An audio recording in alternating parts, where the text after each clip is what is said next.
বিসমিল্লাহির রহমানির রহিম। প্রিয় শিক্ষার্থীরা কেমন আছো? আশা করি সবাই ভালো আছে না? আমরা আমার এই চ্যানেলটিতে তোমাদের জন্য বেশ কিছু ম্যাথমেটিক্স ক্লাস আপলোড করেছি, বিশেষ করে হায়ার ম্যাথ এবং জেনারেল ম্যাথ। তোমরা নিশ্চয়ই জানো। আজকে তোমাদের সামনে নতুন একটি ক্লাস নিয়ে হাজির হয়েছি। নবম দশম শ্রেণীর ফিজিক্সের চ্যাপ্টার 6, নবম দশম শ্রেণীর ফিজিক্স চ্যাপ্টার 6। এখানে দেখো, ষষ্ঠ অধ্যায় পড়তে গেলে ষষ্ঠ অধ্যায়টি এর আগে আমরা আলোচনা করিনি, আজকে এই ফার্স্ট। সেজন্য ষষ্ঠ অধ্যায়ের প্রথম টপিক্সটাই হচ্ছে তাপ ও তাপমাত্রা। তোমরা অবশ্য বই খুলে দেখতে পারবে। প্রথম টপিক্সটাই হচ্ছে তাপ ও তাপমাত্রা। তারপরে দেখো, তাপমাত্রার বিভিন্ন স্কেল রয়েছে। এখানে আমরা আজকে এই বিষয়গুলো নিয়ে আলোচনা করব, তাপমাত্রা এবং তাপমাত্রার বিভিন্ন স্কেল বা এগুলোর মধ্যে সম্পর্ক। তাহলে দেখো, প্রথমেই হচ্ছে তাপ। তাহলে তাপ অ্যাকচুয়ালি তাপ কি তোমাদের নিশ্চয়ই এটি জানা আছে। তাপ এক প্রকার শক্তি, এটা আমরা প্রাইমারি স্কুল থেকে পড়ে আসতেছি। তারপরে হাই স্কুলের প্রত্যেকটি চ্যাপ্টারে, প্রত্যেকটি ক্লাসেই বিজ্ঞান বইতে আছে যে তাপ হচ্ছে এক প্রকার শক্তি।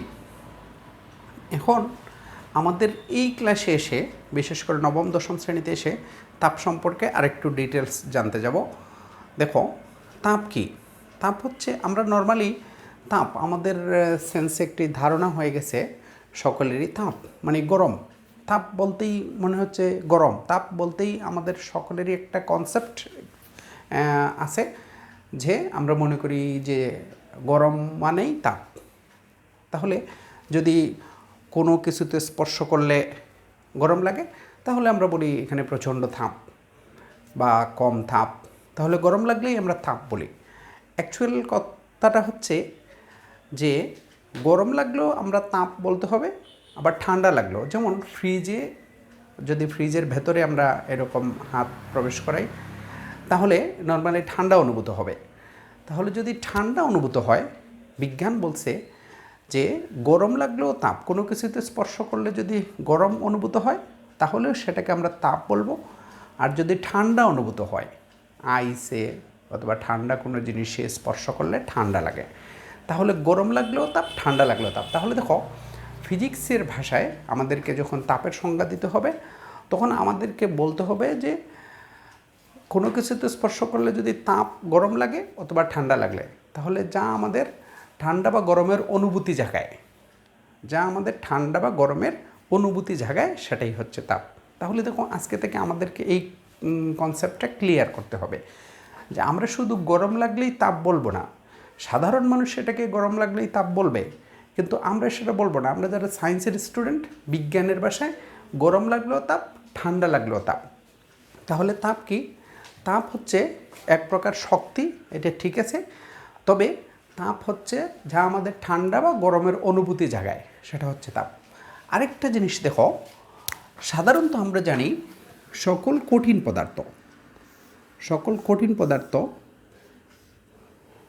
পদার্থের কণাগুলো খুব কাছাকাছি থাকে। ধরো, আমরা একটি কঠিন পদার্থ অঙ্কন করলাম। দেখো, কঠিন পদার্থের কণাগুলো, আমি এখানে চিত্রে সম্পূর্ণটা দেখাতে পারবো না, তোমাদের নিশ্চয়ই এটি ধারণা আছে যে কঠিন পদার্থের কণাগুলি খুব কাছাকাছি থাকে। কঠিন পদার্থ যেমন ধরো একটি রড, তারপরে এরকম আরও যত ধরনের কঠিন পদার্থ আছে, সকল কঠিন পদার্থের কণাগুলো খুব এইভাবে একটার সাথে আরেকটা এইভাবে একদম নিয়ারেস্ট রয়েছে। কণাগুলি তাপ দিলে যখন উত্তপ্ত হয়, তখন তার নিজেদের অবস্থানে, এই নিজের অবস্থানে থেকে যখন তাপ দিলে উত্তপ্ত হয়, তখন এই নিজের জায়গা থেকে কাঁপতে থাকে। সেটা আমরা দেখি না, অনুভব করতে পারি না।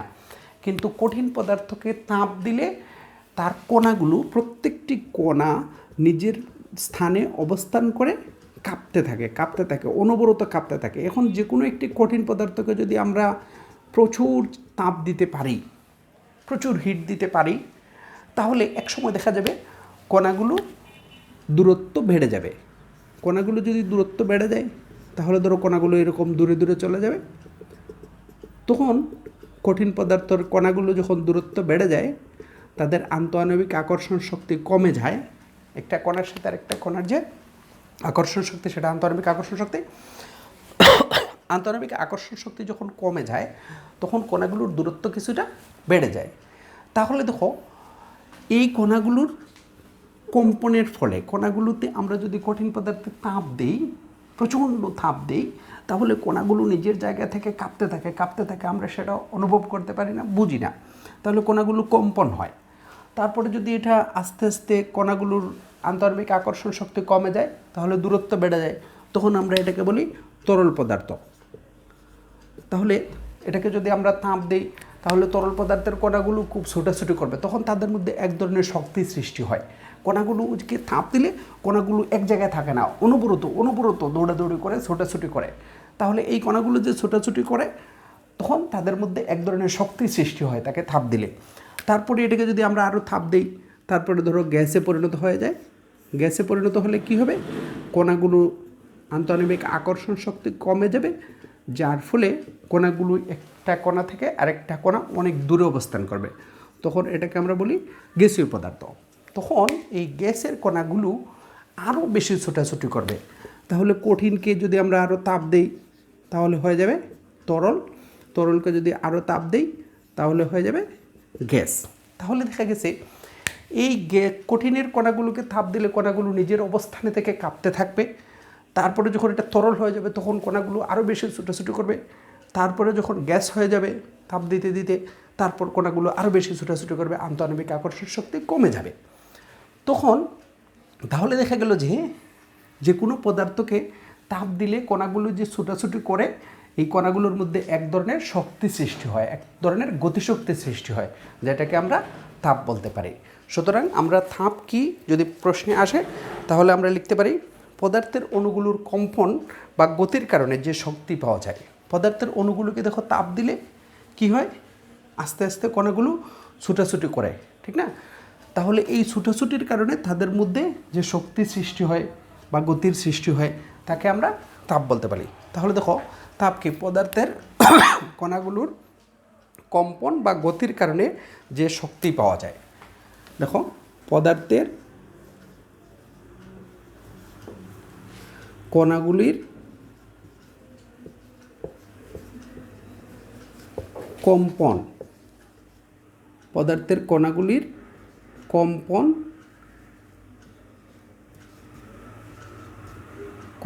বা গতির কারণে, দেখো কম্পন বা গতির কারণে যে শক্তির সৃষ্টি হয়, তাকে তাপ বলে। তাহলে দেখো আমাদের সংজ্ঞাটা হয়ে গেল যে তাপ কি, তাপ এক প্রকার শক্তি যা আমাদের ঠান্ডা বা গরমের অনুভূতি জাগায়, সেটা তোমরা বলতে পারো। অথবা পদার্থের কণাগুলির কম্পন বা গতির কারণে, কঠিন পদার্থের কণাগুলো এক জায়গায় থেকে কাঁপতে থাকে, কম্পন হতে থাকে, তরল পদার্থের কণাগুলো ছোটাছুটি করে, তারপরে গ্যাসের কণাগুলি আরও বেশি ছোটাছুটি করে। তাহলে এই কম্পনের বা গতির কারণে তাদের মধ্যে যে শক্তির সৃষ্টি হয় সেটাই হচ্ছে তাপ। তাহলে তাপ কি, তাপ এক প্রকার শক্তি যা আমাদের ঠান্ডা বা গরমের অনুভূতি জাগায়। অন্য কথায় বলা যায় পদার্থের কণাগুলির কম্পন বা গতির কারণে তাদের মধ্যে যে শক্তির সৃষ্টি হয় সেটাকে আমরা তাপ বলতে পারি। আশা করি তাপ কি তোমরা বুঝতে পেরেছ। তাহলে দেখো তাপ আমরা বুঝলাম, তাহলে তাপ এক প্রকার শক্তি। আমরা জানি নর্মালি শক্তির একক হচ্ছে জুল, সুতরাং তাপের একক হচ্ছে জুল। তাহলে তোমরা বলতে পারবা যে তাপের একক জুল, তাপের একক জুল। তাহলে তাপের একক আমরা পেলাম জুল। তাপের আরেক প্রকার একক আছে, আমরা শুধু জুল বললেও হবে, তাছাড়া আমরা আরেকটি একক ইউজ করতে পারি। তাপের একক হচ্ছে ক্যালোরি। তাপের একক হচ্ছে আরেকটি একক হচ্ছে অপর একটি একক। আমরা এই এককটাও ইউজ করি। অপর একটি একক হচ্ছে ক্যালোরি। তাহলে দেখো তাপের একক হতে পারে জুল অথবা তাপের একক ক্যালোরি, এই শব্দটি আমরা ইউজ করতে পারি। আচ্ছা, এবার দেখো 1 ক্যালোরি সমান হচ্ছে দেখো তাপের একক জুল, তাপের একক ক্যালোরি, আমরা যে কোনোটি ব্যবহার করতে পারি। তাহলে 1 ক্যালোরি সমান 1 ক্যালোরি সমান হচ্ছে 4.2 জুল। একটু মনে রাখবা, 1 ক্যালোরি হচ্ছে 4.2 জুল। এখন 1 ক্যালোরি কি, 1 ক্যালোরি কি, এটি প্রশ্ন আসতে পারে অনেক সময়। তাপের একক ক্যালোরি আর 1 ক্যালোরি ইকুয়ালস 4.2 জুল। তাহলে 1 ক্যালোরি কি, দেখো 1 গ্রাম পানির তাপমাত্রা, 1 গ্রাম পানির তাপমাত্রা 1 ডিগ্রি বাড়াতে যে পরিমাণ তাপের প্রয়োজন হয়। ধরো 1 গ্রাম পানির তাপমাত্রা, তাহলে 1 ক্যালোরি কি প্রশ্ন আসতে পারে অনেক সময়। 1 ক্যালোরি কি, দেখো আমরা এটাকে লিখতে পারি যে 1 গ্রাম পানির তাপমাত্রা, 1 গ্রাম পানির তাপমাত্রা, 1 গ্রাম পানির তাপমাত্রা 1 ডিগ্রি সেলসিয়াস বৃদ্ধি করতে, 1 ডিগ্রি সেলসিয়াস, 1 ডিগ্রি সেলসিয়াস বৃদ্ধি করতে, বৃদ্ধি করতে যে তাপের প্রয়োজন হয়, যে তাপের প্রয়োজন হয় তাকে 1 ক্যালোরি বলে। দেখো 1 ক্যালোরি বলে। তাহলে আশা করি 1 ক্যালোরি কাকে বলে বুঝতে পেরেছ। 1 গ্রাম পানির তাপমাত্রা, 1 গ্রাম পানির তাপমাত্রা 1 কেলভিন বৃদ্ধি করতে যে তাপের প্রয়োজন হয়। দেখো আবার দেখো 1 গ্রাম পানির তাপমাত্রা, এখন নর্মালি 1 গ্রাম পানি দ্যাট মিন্স খুবই অল্প পানি, তাই না। 1 গ্রাম পানি নিয়ে তার তাপমাত্রা 1 ডিগ্রি বাড়ানো, এটা তো অনেক মুশকিল, তাই না। আমরা নর্মালি যখন এক্সপেরিমেন্ট করি তখন 1 গ্রাম পানি নিই না, অনেকগুলো পানি নিয়ে নিই, ধরো 50 গ্রাম 100 গ্রাম এরকম নিতে পারি। সাপোজ ধরো 100 গ্রাম পানি নিলাম, 100 গ্রাম বা 100 ml, 100 গ্রাম পানির তাপমাত্রা, পানির তাপমাত্রা 1 ডিগ্রি বৃদ্ধি করতে, 1 ডিগ্রি সেলসিয়াস বৃদ্ধি করতে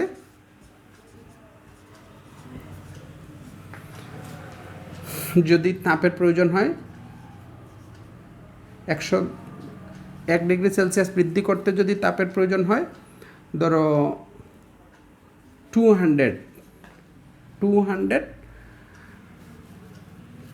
জুল। ধরো 100 গ্রাম পানির তাপমাত্রা, 100 গ্রাম পানির তাপ 1 ডিগ্রি সেলসিয়াস বৃদ্ধি করতে তাপের প্রয়োজন হলো 200 জুল।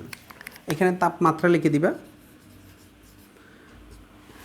100 গ্রাম পানির তাপমাত্রা 1 ডিগ্রি সেলসিয়াস বৃদ্ধি করতে প্রয়োজন যদি হয় 200 জুল, তাহলে দেখো 1 গ্রাম, ওইখানে আমরা করতে পারি 1 গ্রাম পানির তাপমাত্রা 1 ডিগ্রি বৃদ্ধি করতে, 1 ডিগ্রি সেলসিয়াস বৃদ্ধি করতে তাপের প্রয়োজন হবে 200 ডিভাইডেড 100, এত জুল না, ইকুয়ালস 2 জুল।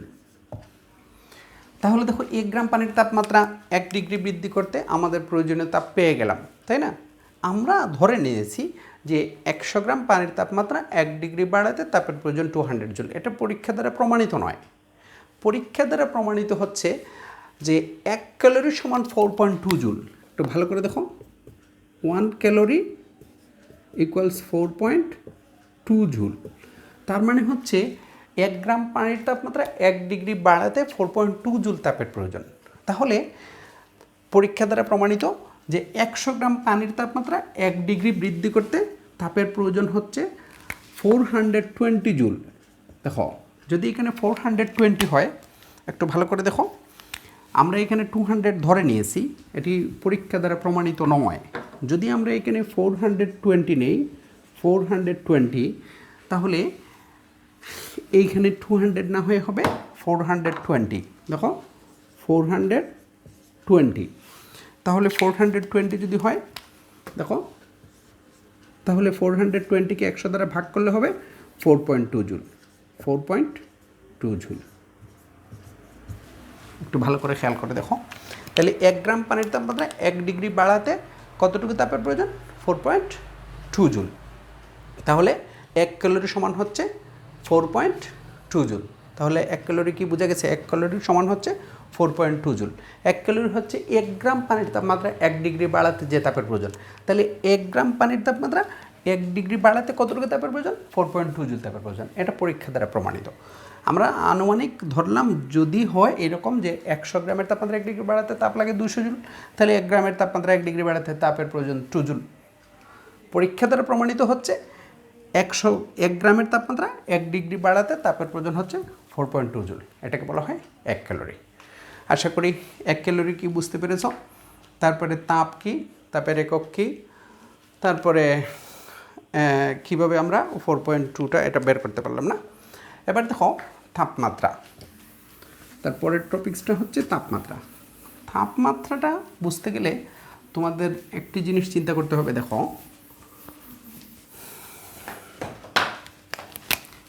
তাপমাত্রা না,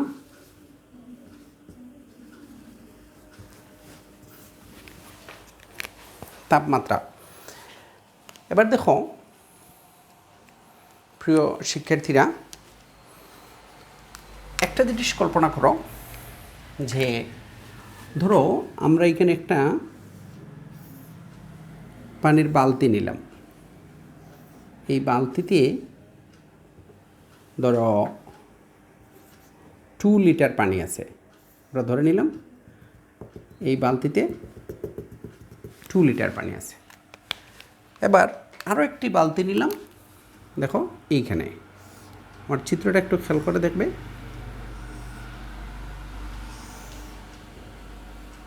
এই বালতিতে, এটা একটু বড় বালতি, দেখো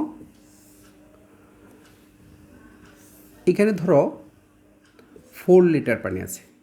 দেখো দুটি বালতি নিলাম, এটাতে আরও খালি স্পেস আছে উপরে, এতটুকু পর্যন্ত ধরো পানি আছে, তারপরে আরও খালি আছে। হ্যাঁ, এটাতেও খালি আছে ধরে নিলাম। তাহলে এই দুটি বালতি আমরা যদি একটি নল দ্বারা যুক্ত করে দেই, ধরো একটি নল দ্বারা যুক্ত করে দিলাম। হ্যাঁ, একটি নল দ্বারা দুটি বালতিকে যদি আমরা যুক্ত করে দেই, ভালো করে দেখো প্রিয় শিক্ষার্থীরা, তাহলে কি ঘটবে একটু ভালো করে খেয়াল করো। একটি বালতি নিলাম 2 লিটার, আরেকটি বালতি নিলাম 4 লিটার। এই 2 লিটার, একটি বালতিতে পানি আছে 2 লিটার, আরেকটি বালতিতে পানি আছে 4 লিটার। এবার যদি আমরা এই দুটি বালতিকে একটি নল দ্বারা যুক্ত করে দিই, তাহলে কি ঘটবে? পানি বেশিটা থেকে কমটাতে যাবে না কমটা থেকে বেশিটাতে যাবে? কমটা থেকে বেশিটাতে যাবে। কারণ কি? দেখো এই বালতিটা আছে উপরে, একটু উপরে, আর এই বালতিটা নিচে। খুব ভালো করে দেখো, এই দুটো বালতি, এটাতে পানি বেশি আছে ঠিক আছে, আর এটাতে পানি কম আছে। তারপরও যদি আমরা নল দ্বারা যুক্ত করি, তাহলে কমটি থেকে বেশিটিতে পানি যাবে। কারণ কি? কারণ হচ্ছে এই বালতিটি একটু উপরে আছে আর এই বালতির লেভেলটি হচ্ছে নিচে আছে। তাহলে নর্মালি উপরটা থেকে নিচেরটাতে পানি যাবে, যদিও এটাতে পানি বেশি। সেম দেখো, ধরো দুটি কঠিন পদার্থ। আচ্ছা, কলমের কালি শেষ হয়ে গেছে। হ্যাঁ, ধরো কঠিন পদার্থ,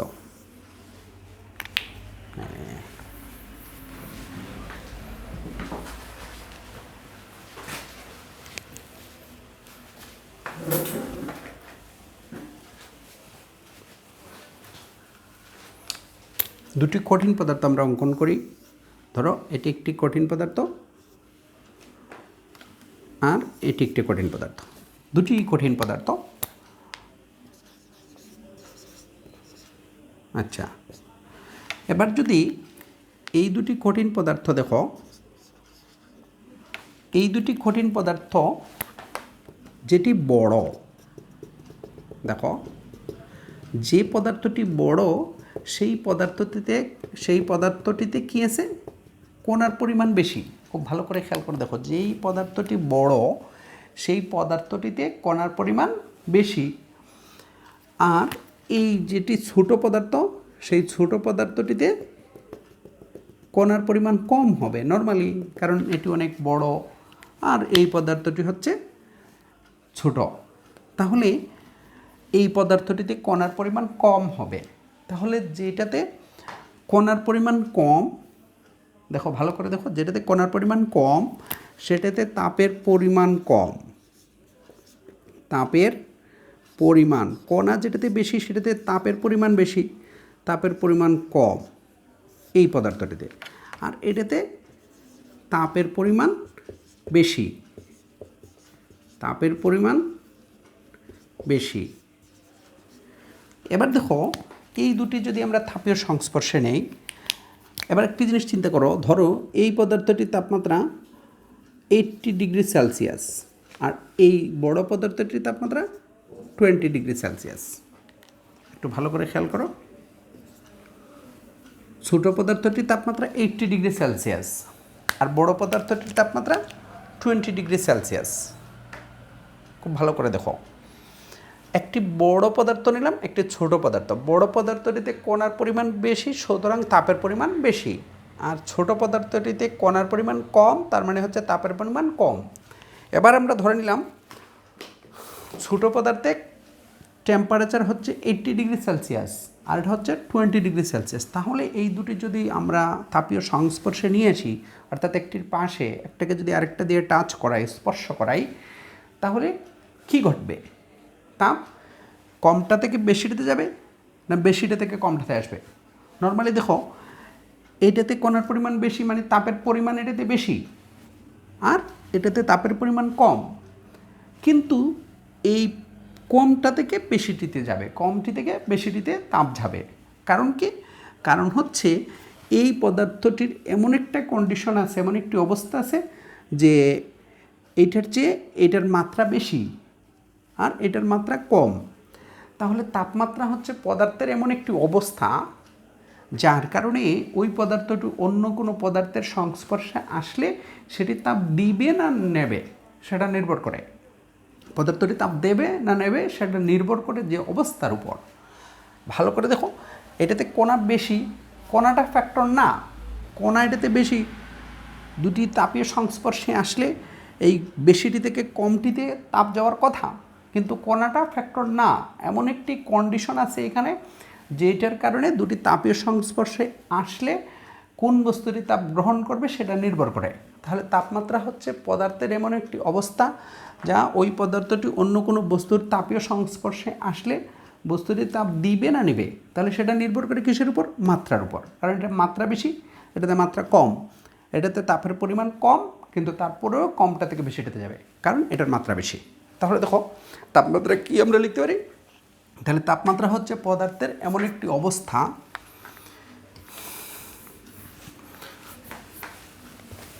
আমরা একটু এইখানে সংজ্ঞাটা লিখি। তাপমাত্রা হচ্ছে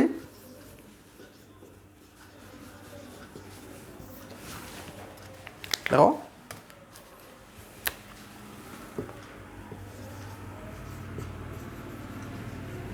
তাপমাত্রা হচ্ছে পদার্থের এমন একটি তাপীয় অবস্থা, এমন একটি তাপীয় অবস্থা, এমন একটি তাপীয় অবস্থা যা ওই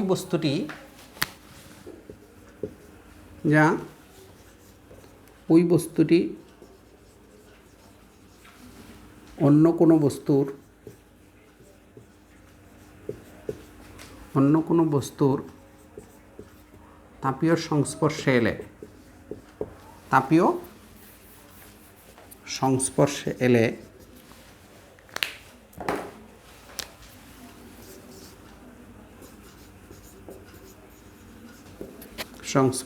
এলে বস্তুটি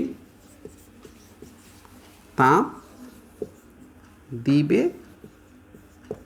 না গ্রহণ করবে,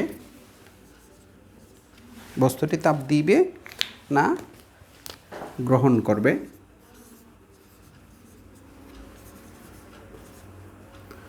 বস্তুটি তাপ দিবে না গ্রহণ করবে তা নির্ভর করে।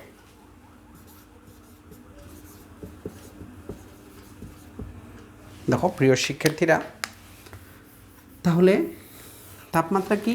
তাপমাত্রা হচ্ছে পদার্থের এমন একটি অবস্থা যা ওই বস্তুটি অন্য কোনো বস্তুর তাপীয় সংস্পর্শে আসলে বস্তুটি তাপ দিবে না গ্রহণ করবে সেটি নির্ভর করে। কারণ আমরা এখানে বলছি যে বড় পদার্থটিতে তাপের পরিমাণ বেশি আর ছোট পদার্থটিতে তাপের পরিমাণ কম। বড় পদার্থটিতে তাপের পরিমাণ বেশি, ছোট পদার্থটিতে তাপের পরিমাণ কম। তারপরও কম যেটিতে তাপের পরিমাণ কম সেইটা থেকেও বড়টাতে তাপ যেতে পারে। সেটা কিসের উপর নির্ভর করে? তার এমন একটি অবস্থার উপর নির্ভর করে, সেটা হচ্ছে তাপমাত্রা। তাহলে তাপমাত্রা হচ্ছে পদার্থের এমন একটি অবস্থা যা ওই পদার্থটি অন্য কোনো বস্তুর তাপীয় সংস্পর্শে আসলে বস্তুটি তাপ দিবে না গ্রহণ করবে সেটি নির্ভর করে। আশা করি বুঝতে পেরেছ। তাহলে তাপ কি, তাপমাত্রা কি, আমরা একটু ফান্ডামেন্টাল বিষয়টি নিয়ে আলোচনা করলাম।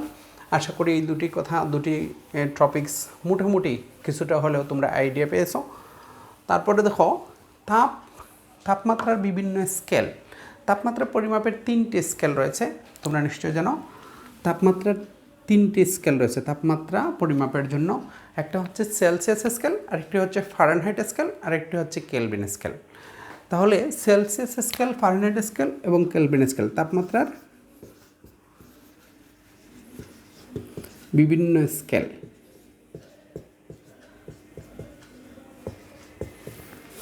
তাহলে দেখো তাপমাত্রার বিভিন্ন স্কেলগুলোর মধ্যে হচ্ছে 1 নম্বর হচ্ছে 3টে স্কেল আছে। Celsius scale, Celsius scale. 2 নং হচ্ছে Celsius scale, Kelvin scale, Kelvin scale.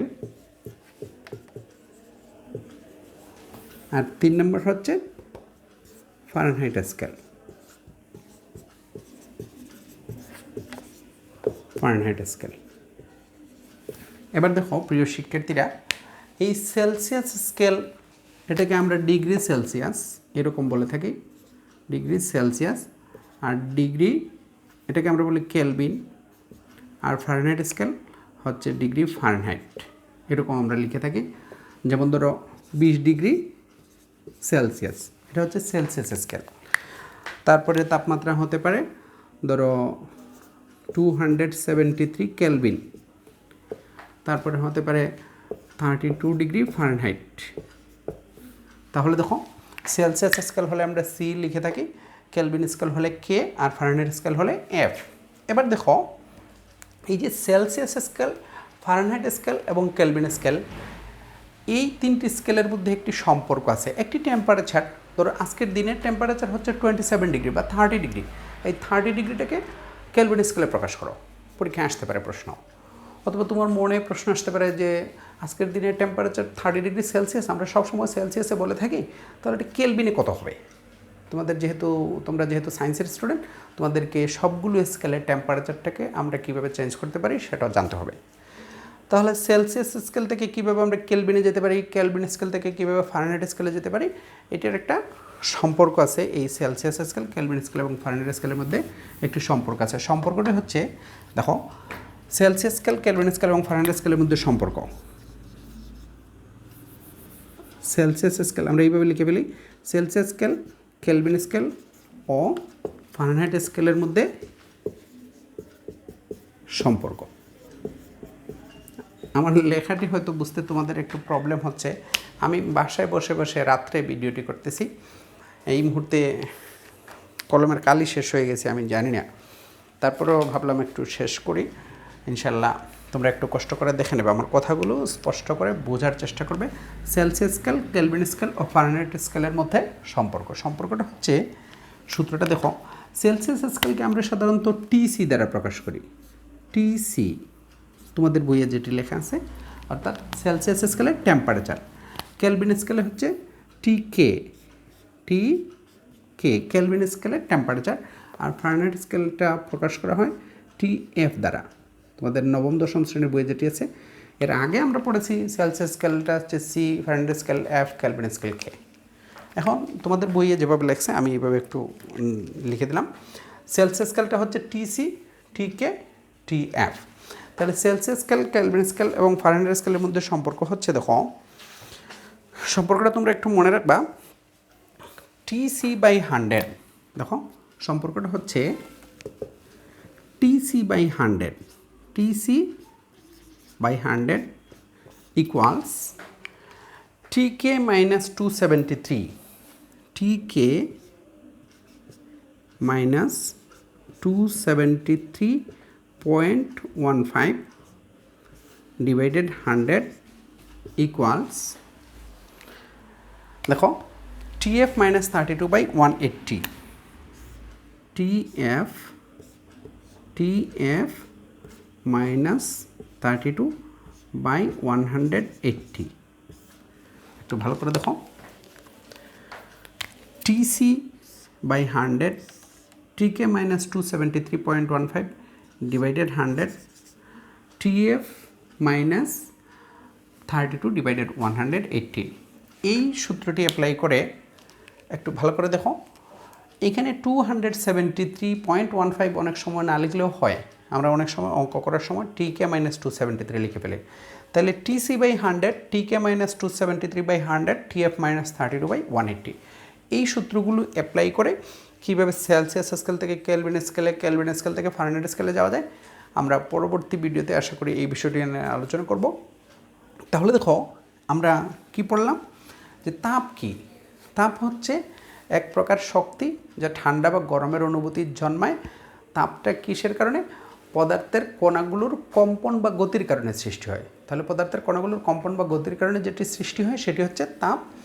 তাহলে তাপ পরিমাপের তাপের একক হচ্ছে জুল, যেহেতু তাপ এক প্রকার শক্তি, শক্তির একক জুল, তাপের একক হচ্ছে জুল, তাপের একক জুল, অথবা আরেকটি একক হচ্ছে ক্যালোরি। তাহলে 1 ক্যালোরি ইকুয়ালস 4.2 জুল। তাহলে 1 ক্যালোরি কি? আমরা বলছি 1 গ্রাম পানির টেম্পারেচার 1 ডিগ্রি সেলসিয়াস পর্যন্ত বৃদ্ধি করতে যেটুকু তাপের প্রয়োজন হয় সেটা হচ্ছে 1 ক্যালোরি। 1 calorie equals 4.2 joule. তারপরে তাপমাত্রা। তাপমাত্রা কি? তাপমাত্রা হচ্ছে পদার্থের এমন একটি তাপীয় অবস্থা যা ওই বস্তুটি অন্য কোনো বস্তুর তাপীয় সংস্পর্শে এলে বস্তুটি তাপ দেবে না নেবে সেটা নির্ভর করে। তাহলে সেটা হচ্ছে তাপমাত্রা। তাপমাত্রাটা মাপার জন্য কয়েকটি স্কেল ইউজ করা হয়, সাধারণত সেলসিয়াস স্কেল, কেলভিন স্কেল এবং ফারেনহাইট স্কেল। এই সেলসিয়াস স্কেল থেকে আমরা কেলভিন স্কেলে যেতে পারি, কেলভিন থেকে ফারেনহাইটে যেতে পারি, আবার ফারেনহাইট থেকে সেলসিয়াসে, ফারেনহাইট থেকে কেলভিনে, এইভাবে একটি থেকে আরেকটি যেতে পারি। তাহলে কীভাবে যেতে হয়? সেই সেলসিয়াস স্কেল, কেলভিন স্কেল এবং ফারেনহাইট স্কেলের মধ্যে একটি রিলেশন আছে, সেটি হচ্ছে TC by 100 equals TK minus 273.15 divided 100 equals TF minus 32 by 180। এই সূত্র অ্যাপ্লাই করে আমরা বিভিন্ন স্কেলটা চেঞ্জ করতে পারি। তাহলে এই সূত্র অ্যাপ্লাই করে কীভাবে বিভিন্ন গাণিতিক সমস্যা অথবা সেলসিয়াস স্কেল থেকে কেলভিনে যাওয়া যায়, কেলভিন থেকে ফারেনহাইটে কীভাবে যাওয়া যায়, সেই বিষয়টি নিয়ে আমরা নেক্সট ভিডিওতে ইনশাআল্লাহ আলোচনা করব। সে পর্যন্ত সবাই ভালো থাকবে। আমার ক্লাস